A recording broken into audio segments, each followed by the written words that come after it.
Bueno, buenas noches para todos, bienvenidos al programa de Capellanía Eclesiástica del Seminario Teológico San Juan Crisóstomo. Vamos a dar inicio hoy, mis hermanos, al módulo número 7, Capellanía Deportiva. Damos la bienvenida a quienes se conectan en el día de hoy, en este momento a Monseñor Enzo Narváez, a Monseñor Carlos Osorio, a los reverendos padres Jaime Bermejo, al reverendo padre José Israel Guzmán y al reverendo padre diácono Ricardo. Entonces, vamos a dar inicio, nos ponemos a la disposición del Señor, quien desea iniciar con la oración del día de hoy.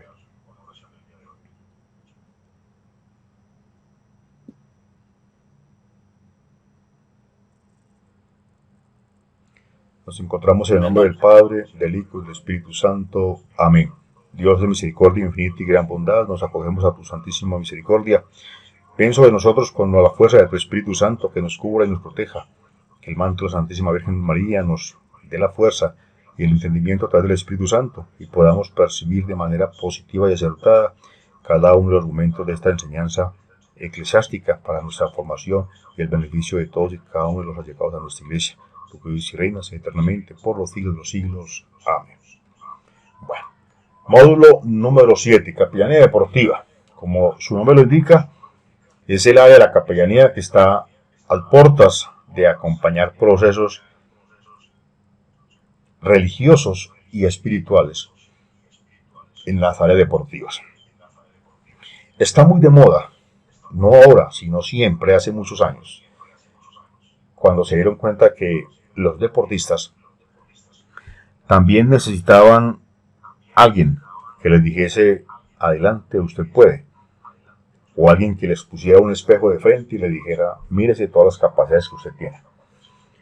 Como deportistas, las personas que se dedican al 100% o parcialmente a ese tipo de experiencias están sometidas en algunos casos a querer estar bien en salud, a superarse a sí mismos, a superar a otros en el área deportiva, pero esos propósitos también conllevan a que se den unos bajones.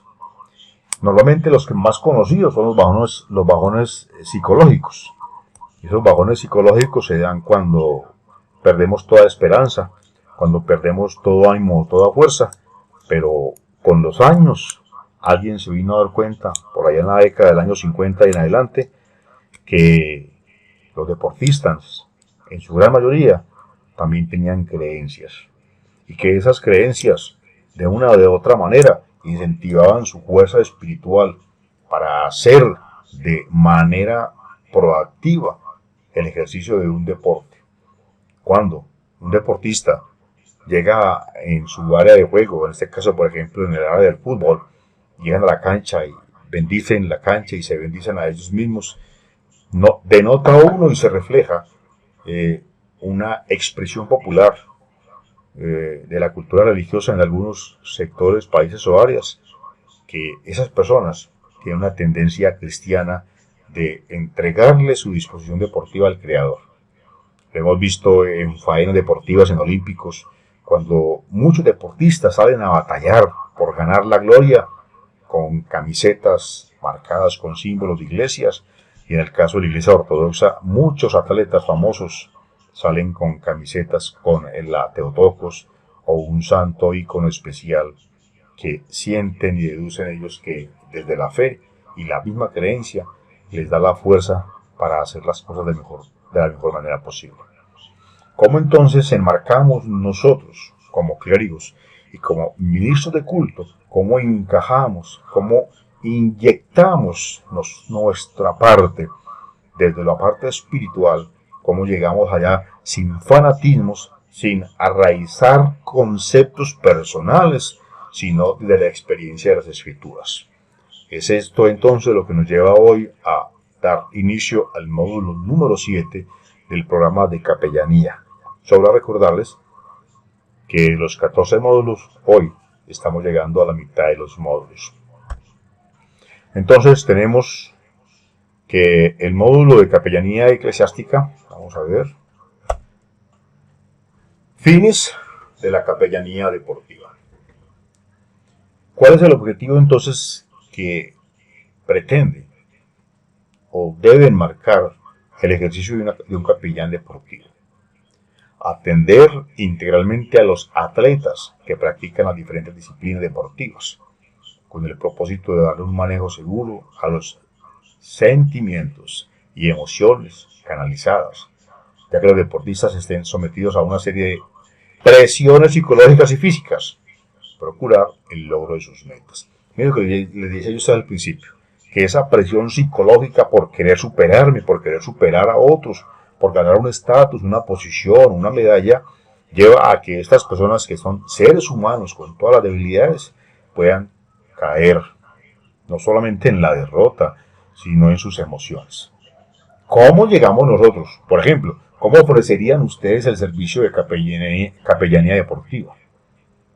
Yo recuerdo en algunos tiempos que cuando uno iba a ir a las cárceles, a visitar las cárceles, pues uno mandaba una carta al director de la cárcel, pidiéndole el permiso para ir a hacer una eucaristía o para ir a hacer una oración, para visitar los reclusos o los presos. ¿Cómo llegaríamos nosotros a un club deportivo, a un equipo de fútbol, a un equipo ciclístico, a un equipo de atletas? ¿Cómo participaríamos nosotros de ello? Hoy que está de boga y de moda las caminatas, que muchas personas los fines de semana salen a caminar, ¿cómo podemos nosotros llegar a insertarnos en ese proyecto? Hoy que están las ciclovías, ¿cómo llegamos nosotros y le ofrecemos a esas personas iniciar su recorrido de ciclovía con una oración? Hoy que está de moda en Bogotá, en Medellín, en muchas ciudades las ciclovías. Entonces es pensar cómo nosotros podemos insertarnos en el mundo deportivo, ¿cierto? Entonces tenemos que formarnos como capellanes, con un alto grado de preparación, que acompañe a los atletas en los procesos deportivos y que les pueda brindar, ojo, que ahí es donde llega la parte de nosotros, consejería y orientación con argumentos bíblicos y psicológicos que les propicia al atleta entender que ellos son seres humanos, no son máquinas, son seres humanos. Y que como seres humanos están propensos a ganar y a perder. Por lo tanto, hay que prepararse para asumir la derrota, pero también para asumir los triunfos, ¿cierto? No tirarnos a la locura. Y eso es lo que pretende entonces la capellanía deportiva. ¿Qué es la capellanía deportiva? Es un diseño organizacional cristiano que se encarga de la atención integralmente a los atletas que participan, que practican las diferentes disciplinas deportivas que puedan existir. ¿Cuál es el propósito de ese acompañamiento? Ser un soporte emocional y espiritual. Vuelvo y repito, ¿cuál es el propósito entonces? Ser un soporte desde lo psicológico y un soporte desde lo espiritual. Pero que es que no somos psicólogos, pero es que ese es el propósito, que a través de la ayuda espiritual podamos, de una manera incluso hasta desconocida, ser un apoyo psicológico. ¿Cómo? Acompañándolo, dándole fortaleza, motivándole, diciéndole que ya ve que nuestro Dios, que el Rey del mundo, el Rey del universo, está ahí con él para pelear las batallas. Y que una derrota, una caída, no es el fin del mundo. Significado del deporte. Entonces, ¿qué es el deporte? Un tema que pues, sabemos todos, ¿no? El deporte es la práctica de un ejercicio físico regulado y competitivo. El deporte puede ser recreativo, profesional o como una forma de mejorar la salud que les decía al principio. Entonces, esas manifestaciones no solamente serán de manera competitiva, sino también para estar en un estado de salud propio y adecuado. Historia teológica entonces del deporte. ¿Cuál es la historia, ese propósito de la capellanía? ¿Por qué existe? ¿Por qué se da en el mundo? ¿Por qué está actuando acorde al desarrollo del ámbito deportivo? El ministerio cristiano o las capellanías cristianas del deporte empezaron de una manera muy oficial, por ahí en la década del año 50, pero se ha ido creciendo de una manera exponencialmente y hay países, sobre todo países europeos, que son de un ámbito cristiano, no solamente católico, sino un ámbito cristiano. Ustedes saben que no todo el mundo es católico en Inglaterra y que predomina el anglicanismo, pero también hay otras manifestaciones cristianas. Hay países desarrollados que han encontrado y han visto que tener un ministro de culto, un pastor, un sacerdote, un clérigo, que acompañe procesos deportivos, puede permitir que los deportistas tengan otra visión ponderada del ejercicio de un propósito deportivo. ¿Listo? ¿Cuáles son las consecuencias entonces de un proceso como estos? Entonces tenemos, este proceso ha tenido ciertas consecuencias, por ejemplo, en términos de teología. Dan Mason de Wexham College ha escrito, el hecho de que el actual movimiento del Ministerio del Deporte todavía opere sin una teología del deporte claramente articulada es conflictivo. Es decir, hoy en día se empieza a hablar de una teología deportiva. Una teología deportiva que no es oficial, que no existe, que en algunos casos muy apartes, algunos religiosos, algunos ministros de culto han ido inyectándole propósitos a la teología deportiva, ¿cierto? Entonces, ahí es donde podemos llegar nosotros a hacer un aporte con escrituras, investigaciones, acompañamientos, generando unos perfiles mucho más fuertes para el ejercicio de la capellanía en el área deportiva. Ninguna teología ni hermenéutica es ampliamente compartida dentro del movimiento. Es decir, ¿qué quiere decir esto? Que el movimiento de la capellanía deportiva todavía está muy limitada, todavía está muy cerrada en algunos países. O sea, que está en el momento propicio, adecuado, para que nosotros que nos estamos formando podamos ser una opción, una alternativa para ofrecer, para inyectar procesos de acompañamiento espiritual en el área deportiva. ¿Cómo se relaciona, cómo ha sido el contexto de la iglesia y el deporte? El ministerio, a través del deporte, es ver al deporte como una oportunidad de evangelización. Esto puede suponer celebrar acontecimientos deportivos con un fin evangelístico. Empezar un equipo deportivo en la iglesia para atraer a los forasteros y un centro de fitness para la comunidad como parte del programa de la iglesia. Y eso no ha quedado en vano. En muchos propósitos, al caso específico de la iglesia ortodoxa, hoy en día encontramos muchos clérigos ortodoxos dedicados a la parte fitness. Y ha sido como un motor para evangelizar. ¿Cierto? Encontramos muchos sacerdotes que se dedican a esa parte de fitness para tener como una herramienta de evangelización. ¿Cómo más podemos participar nosotros? ¿Cómo promovemos ese bienestar deporte, iglesia, iglesia, deporte? A través de la distribución de folletos y material con videos, con mensajes evangélicos, con un lenguaje propio, sano y adecuado, que permita que los deportistas se den cuenta de que la realidad de la salvación no es una realidad aparte del deporte, que también el deporte no solamente porque hace personas sanas, en mentes sanas, en cuerpos sanos, sino que nos da la posibilidad de conectarnos de una manera diferente con un contexto cristiano. El ministerio entonces deportivo opera en distintos niveles y grupos de edad. La siguiente misión es uno de los ministerios del Reino Unido, e Inglaterra. Resume bien las tareas en las que la mayoría de los ministerios y organizaciones deportivas están implicadas. Cristianos en todas partes viviendo su fe en equipos y clubes deportivos. Iglesias en todas partes participando en sus comunidades deportivas, locales deportivas en todas partes, teniendo la oportunidad de oír las buenas noticias de Jesucristo.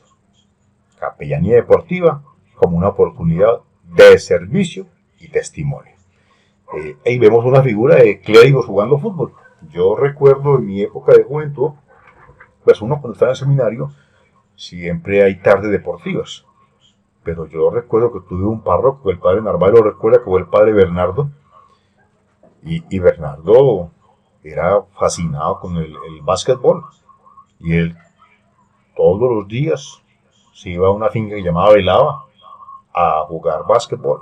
Eso era una cosa para él sagrada. Tenía ya su equipo, ya los pelados de las fincas y todo eso, los empleados bananeros. Y era una persona que amaba el deporte. Y uno conoce muchos sacerdotes que a través del deporte hacen evangelización. O sea que es nuestro momento, es nuestra oportunidad.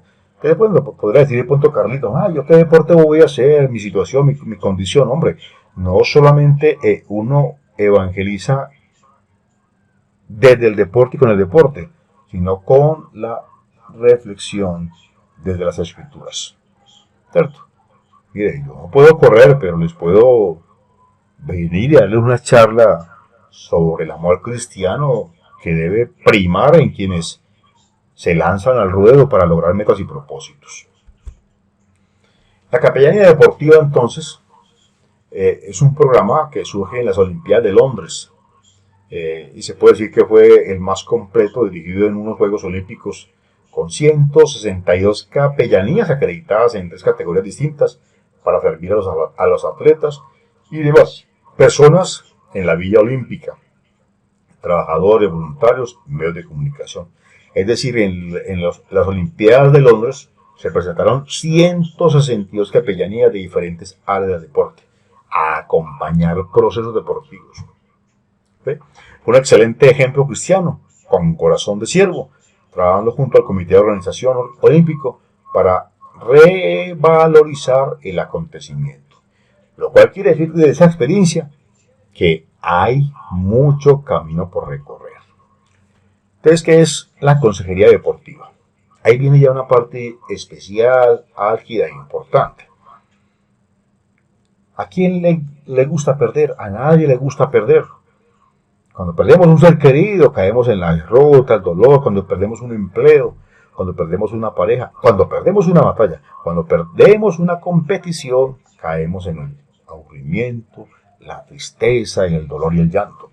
Y ahí es donde viene e interviene el capellán evangélico, cristiano o capellán de la iglesia, ¿cierto? ¿Qué hace entonces esa consejería deportiva? Es procurar generar conciencia e importancia que tienen las emociones en el rendimiento de una persona. Ese es el primer paso y el más importante, ya que sin él todas las demás carecen de sentido. Es decir, mire mi hermano, usted perdió, pero con todas sus emociones, porque caer una vez no es perder toda la vida, eso es una caída, faltan muchas batallas todavía. Tus emociones influyen en tu día a día, en tus entrenamientos y en tu rendimiento. Es decir, hay que atacar esa parte. Mire, si usted se va a derrumbar porque perdió hoy, créame que mañana que le toca competir, va a volver a perder. ¿Por qué? Porque no estás preparado psicológica, anímica y espiritualmente para afrontar el triunfo que viene por delante. Por todo esto es importante dedicarle tiempo a este aspecto de razonar y de convencerse a uno mismo o convencer al deportista de que una caída no implica la derrota para siempre. La 2 es no juzgues ni evalúes de entrada tus emociones como malas ni buenas porque no lo son. ¿Cierto? La tristeza no siempre es mala, la alegría tampoco siempre es buena. En lugar de juzgar tus emociones así, piensa en qué te beneficia cada emoción y en qué te perjudica un momento en cada momento. Cómo entonces nos compenetramos y cómo llegamos ahí. ¿Van entendiendo el propósito entonces de esa temática? Sí, señor. Miren que lo importante, miren, lo importante aquí es que estamos resaltando aquí, o que resalta este módulo. Resalta de que el deportista se dé cuenta de que si se deja vencer por una derrota, vencer no en el acto, sino en el momento cotidiano de cómo va a responder ante la derrota, y si va a permanecer derrotado durante todo el resto de la competencia, pues lo más seguro es que no va a estar en condiciones de afrontar una nueva propuesta para vencer, porque está derrotado anímicamente. Entonces, hermano, hoy llegamos, hoy perdió, aquí se acabó. Arranca después de esto un nuevo proceso para ganar mañana. ¿Cierto? ¿Cómo buscamos e inyectamos en el deportista esa chispa, esa alegría, esa energía que le diga, hermano, si hoy no fue, mañana puede ser? Entonces esa consejería deportiva tiene otro tercer argumento, que son las emociones son pasajeras. Ten esto claro y vive tus emociones como tal. Cuando tengas miedo, debes saber que no va a ser para siempre ese miedo. Cuando te encuentras triste, no te machaques pensando que estaré así el resto de mi vida. Las emociones pasan, los triunfos pasan, pero las oportunidades se repiten todos los días. La cuarta es permitirse sentir. Es cierto que las emociones intervienen en nuestro rendimiento, pero también es cierto que si te propones ser un robot sin tener ningún tipo de emoción, es probable que no lo consigas nunca. Ahí viene otro punto importante. El deportista tiene que entender que él no es una máquina, que él no es un robot, que es un ser humano. Usted perdió hoy, claro, mi hermano, es que usted no es una máquina, usted no es un robot. Hoy, la vida le dio la oportunidad a usted de que se prepare mejor, que miren qué falló, cómo corrige, cómo se prepara de otra manera. ¿Listo? Luego viene la quinta, y es conócete, que el deportista empiece desde su concepto personal de quién soy yo, cómo estoy yo, se mira al espejo y diga, ¿qué me falta a mí para ser mejor que ayer? Probablemente haya emociones que en ti vengan mejor que otras. Hay que decirle, detecte cómo se siente usted mejor. Mire, hay un ejemplo. Caterina Ibargüen, que algunos de ustedes conocen o distinguen, que es una atleta nuestra colombiana, y que aquí ha sido campeona olímpica del mundial del salto especial. Ese no era el área de ella. No sé si ustedes saben eso. Ese no era, el salto no era lo de ella. Lo de ella era el atletismo. Pero nunca en su corto tiempo logró sobresalir en el atletismo. Hasta que un técnico le dijo, venga, sentemos, venga. Usted tiene una estatura, unas piernas largas, usted tiene un contexto, porque no ensayamos el salto, no, eso no es lo mío, ensayemos, no, lo mío era atletismo, no, ensayemos, y mire lo que tuvimos, una campeona mundial, Caterina Ibargüen. Entonces, ahí es donde tenemos que llegar nosotros, mire, atleta, deportista, conózcase bien, revísese bien, ¿cierto? No se deje derrumbar, que puede ser que si no fue por esta puerta, puede ser por esta ventana. Consejería bíblica para el deportista. Ya viene una parte también demasiado importante, obviamente. No nos cansemos pues de hacer el bien, porque a su tiempo cosechamos si no nos desanimamos. Gálatas capítulo 6, versículo 9. Luego viene y dice, Filipenses en el capítulo 2, versículo 3 nos dice, no hagan nada por egoísmo. Es decir, manejen la rivalidad. No se puede manejar rivalidad de esa manera. O por vanagloria, sino con actitud humilde. Cada uno de ustedes considere al otro como más importante que a sí mismo. Hay que llegarle con contextos claros. ¿Cierto? Si realmente queremos impactar, si realmente queremos penetrar las condiciones de autoestima del deportista, hay que hablarle con argumentos desde las escrituras. Ahora viene la parte que es la más importante de todas. ¿Cómo está la autoestima del deportista? Encomiéndate a Yahvé, Jehová, tu camino y confía en Él, y Él lo hará. Salmo 37, versículo 5. Pues puede fallarme la salud y debilitarse mi espíritu, pero Dios sigue siendo la fuerza de mi corazón. Él es mío para siempre. Salmos 73, 26. ¿Cómo preparamos una temática bien buena para los deportistas en los colegios, los que trabajan con colegios? ¿Cómo le llegamos de una manera sana y hasta muy discreta? Ah, es que yo soy de profesor de español. Bueno, dígale al de educación física que le regale 2 minutos antes de empezar la clase y vaya a darle una charla motivacional a los estudiantes de que van a hacer educación física. Hábleles, cuénteles que desde las escrituras Dios nos dice cómo tenemos que asumir el arraigo del deporte. ¿Listo? Tenemos entonces las etapas de la autoestima del deporte o el deportista. Tenemos entonces la autoconfianza, es confiar en sí mismo. La seguridad es estar seguro de que estoy en condiciones. La esperanza es de saber que si me inscribo o estoy compitiendo, puedo tener la esperanza de ganar. Y la muy importante es la perseverancia, saber perseverar.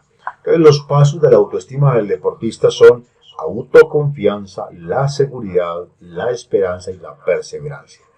con esos argumentos es que hace posible y se trabaja hoy en el campo de la psicología con los diferentes deportistas que entiendan cómo es su proceso desde que se inscribe hasta que termina, o con el triunfo o con la derrota.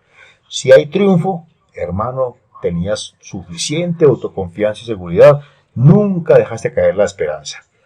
Si perdiste, hermano, viene la perseverancia. Si no fue hoy, será después.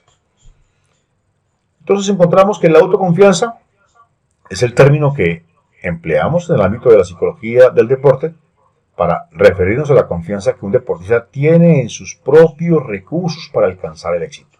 Yo confío que tengo condiciones.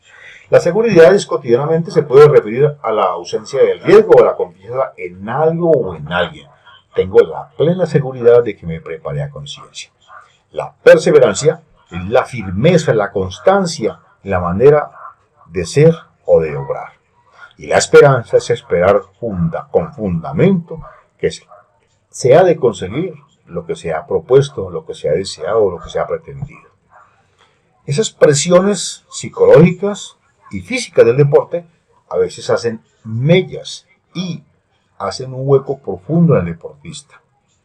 Cada vez que repaso las partidas de los grandes campeones, descubro que bajo presión eran más eficaces.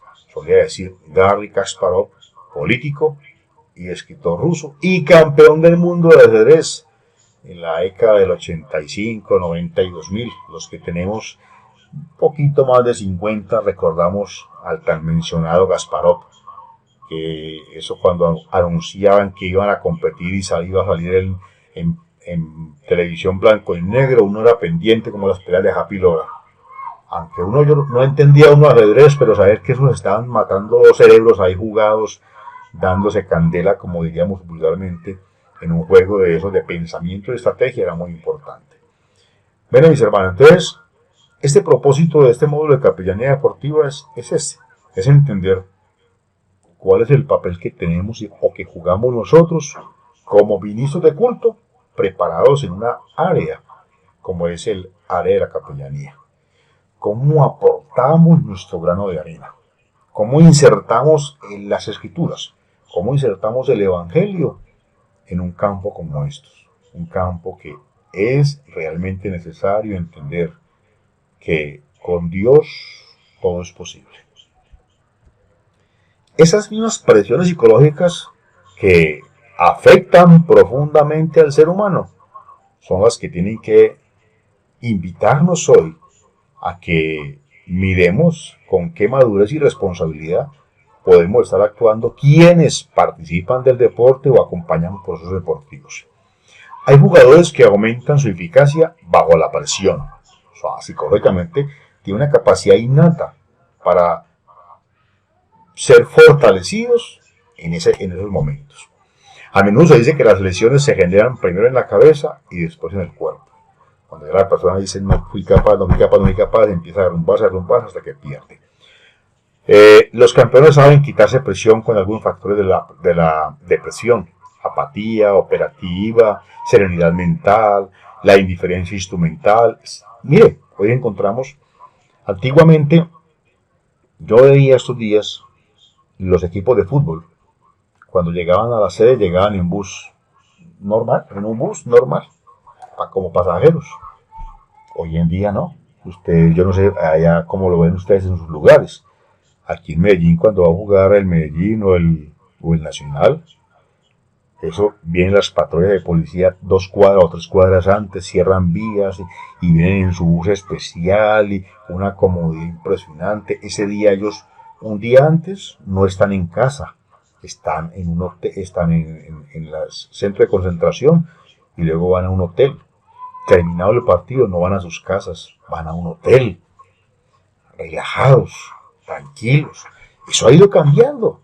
O sea, cómo la psicología deportiva encontró que hay que preparar todos los ámbitos necesarios para que el deportista cumpla bien su misión deportiva. Presiones psicológicas y físicas del deporte. Entonces tenemos, ¿de dónde vienen las presiones de los deportistas? De las presiones de los padres y entrenadores, de su falta de entrenamiento, de su falta de experiencia, de la falta de pensamiento táctico, de las pocas habilidades técnicas y de la escasez de estrategias mentales. Ese pantallazo ojalá que nunca lo olviden porque es fundamental. Este pantallazo que tienen ustedes en este momento, con 2 o 3 citas bíblicas en un proceso deportivo, fundamental, fundamental. Ustedes pueden hacer maravillas con este pantallazo y la Biblia. Tienen ustedes para predicarle charlas o temas a los muchachos de educación física, para hablarles a los deportistas en sus comunidades, en sus barrios, en sus parroquias. Manejo del fracaso frente al resultado. El principal peso entonces, las frustraciones se explican por varios factores. El principal es un mal resultado obtenido, aunque tras una baja actuación, a veces se esconden otros puntos. Un fracaso deportivo en ocasiones se produce por la elevada expectativa que no solo se generó en el mismo atleta, sino por la presión que el entorno ejerce sobre él. La gente está pendiente de mí y eso me afecta. Quiero rendir bien y no decepcionar a nadie en particular.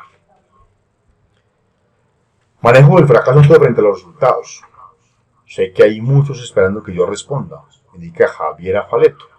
Es duro porque uno piensa el no decepcionar el resto, aunque en eso también lo suma algo el deporte.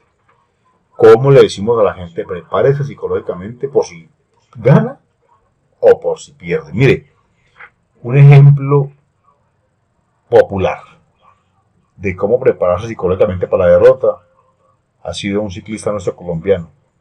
¿Ustedes saben quién es?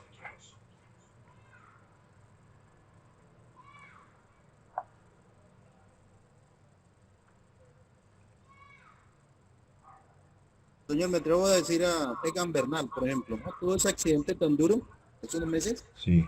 El hombre tuvo esa autoconfianza y creo en Dios, supongo que, y se levantó y está entrenando y Sí, ya está en carretera. pero hay otro deportista que es ciclista y Mm, es un, o sea, eso es una papeleta. Ustedes saben quién es, hombre. Eso es una papeleta ahí. Rigoberto Urán para mí. ¿Quién? Rigoberto Ah, Urán. ese tiene la psicología propia innata del manejo de los resultados en las derrotas. Y se acordarán de mí que Rigoberto Urán en un futuro va a ser un modelo a seguir en la psicología la deportiva. teja, ¿no? En la psicología deportiva.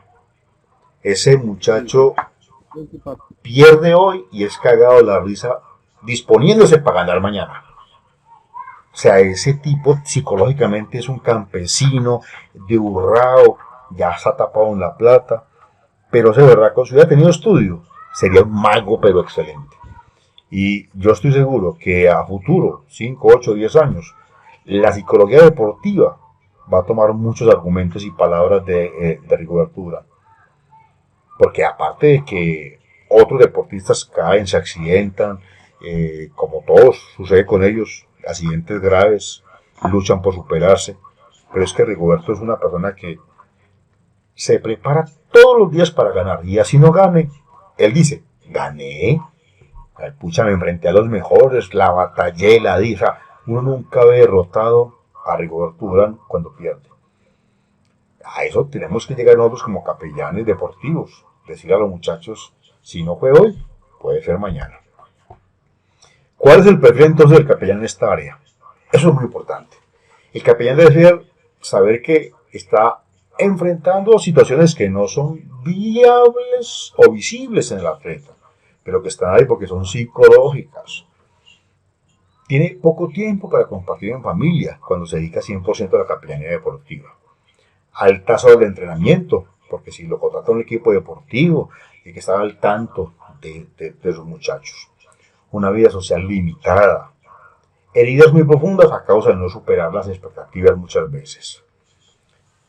Cuando un atleta participa en una competencia, no puede ganar a menos que obedezca todas las reglas. Segunda de Timoteo 2:5. Por eso, preparen su mente para servir con pleno dominio propio. Pongan toda su esperanza en el generoso amor que será de ustedes cuando Jesucristo venga. 1 de Pedro capítulo 1, versículo 13. ¿Cómo entonces se manejan o se deben manejar los triunfos? El atleta de alto rendimiento, disciplinado, sabe que puede dominar su cuerpo, sus actos, su comportamiento. ¿Dónde reside entonces o cuenta la fuerza del cristiano?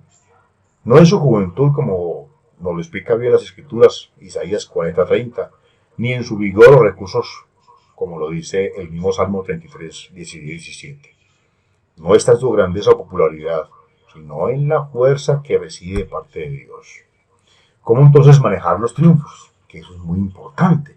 Si bien es cierto que hay un tipo de fuerza fisiológica que simplemente tiene que ver con la actitud física, otro que tiene que ver con la capacidad anímica y fuerza de voluntad.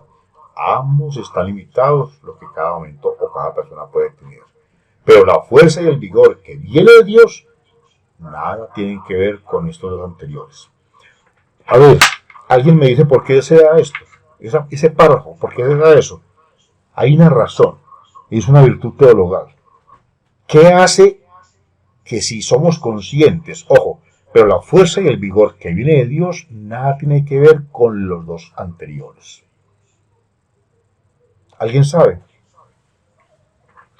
Es una virtud teologal que interviene aquí.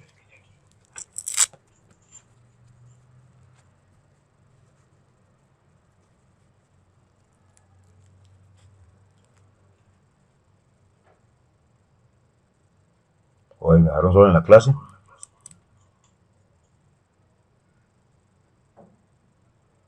Ah, se fueron.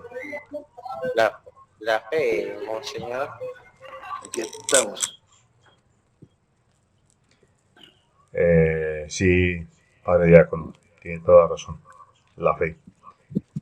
La virtud teologal de la fe es la que hace posible esto.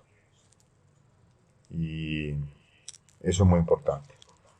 No saben que en una carrera todos los corredores compiten, pero solo uno obtiene el premio. Corran pues de tal modo que puedan obtenerlo. Todos los deportistas se entrenan con mucha disciplina. Ellos lo hacen para obtener un premio que se echa a perder. Nosotros, en cambio, por uno que dura para siempre. 1 de Corintios capítulo 9, versículo 24 al 25. Mateo 6:27 dice: el atleta debe dar todo lo que tiene para triunfar, pero cuando menos confíe en sí mismo y más se abandone en las manos de Dios, mayor será su vigor para resonantes sus victorias. Dicho de otra manera, si somos o nos preparamos para ser capellanes y llegar a ejercer la capellanía deportiva, tenemos que estar en condiciones de decirle a la persona que asuma su rol como cristiano, que es a lo que estamos llamados, y aprender a manejar los triunfos, ¿cierto? Si ganamos un premio, la gloria sea para ti, Señor.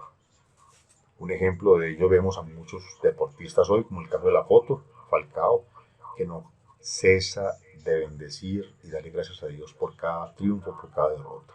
Porque cuando se pierde, se adquiere experiencia. Entonces, ¿cómo estamos preparados cada uno de nosotros para hacer de esto algo maravilloso?